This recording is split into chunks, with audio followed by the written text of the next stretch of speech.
J'adore le laboratoire. Je suis quelqu'un qui ne peut pas quitter son laboratoire, mais comme beaucoup de scientifiques d'ailleurs. C'est névrotique, hein, on ferait mieux de le quitter de temps en temps. Mais il faut de temps en temps prendre de la distance par rapport au travail scientifique de tous les jours et d'aborder la science différemment. Et c'est pour ça que j'étais pas toujours dans des théâtres, j'ai écrit des livres. Et donc j'ai toujours essayé de faire de la science nocturne, ce que j'appelle la science nocturne. C'est pas un truc accessoire ou à côté, ça fait partie de mon activité scientifique. On a fait, il y a une vingtaine d'années, une observation qui, en 20 ans, s'est peut-être, je l'espère, transformée en découverte. J'avais autour de moi 2 ou 3 chercheurs qui étaient vraiment enthousiastes, et moi aussi. Et on y est allé, mais sans forcément se rendre compte de ce qu'on faisait. Voilà, c'est surtout ça. C'est-à-dire qu'on ne s'est pas rendu compte à quel point ça allait heurter le sens commun. Ça s'est fait par hasard.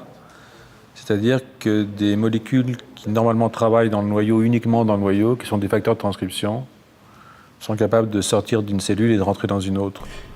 Vous savez, un facteur de transcription se lie sur l'ADN à travers une structure qui lui permet de se fixer. En l'occurrence, cette structure ici s'appelle l'homéodomaine. Et pour donc détacher les homéoprotéines du noyau, enfin de l'ADN, on a injecté l'homéodomaine dans la cellule pour s'en servir comme d'un compétiteur. Le contrôle qui a mal tourné, si vous voulez, ça a consisté à mettre l'homéodomaine à l'extérieur sans l'injecter pour être sûr qu'il n'y avait pas un artefact.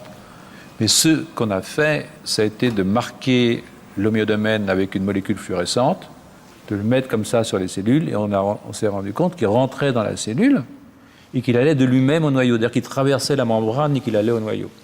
Tout d'un coup, on a vu se dérouler quelque chose qui peut être assez important, et ces facteurs de transcription sur lesquels on a travaillé étaient des facteurs de transcription qui sont très, très impliqués dans le développement.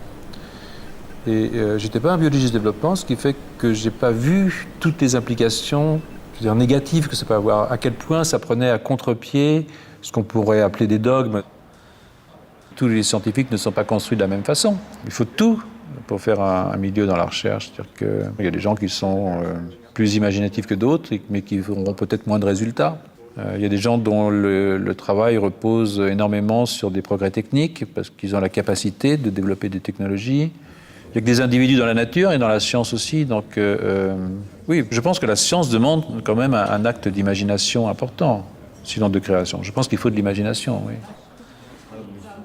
Pour moi, devenir un scientifique d'un certain niveau, c'est se construire son propre langage.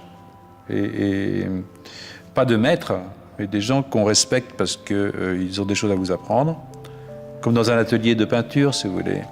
Mais en même temps, construire son propre langage, se construire sa propre personnalité et essayer, quoi. Allez-y.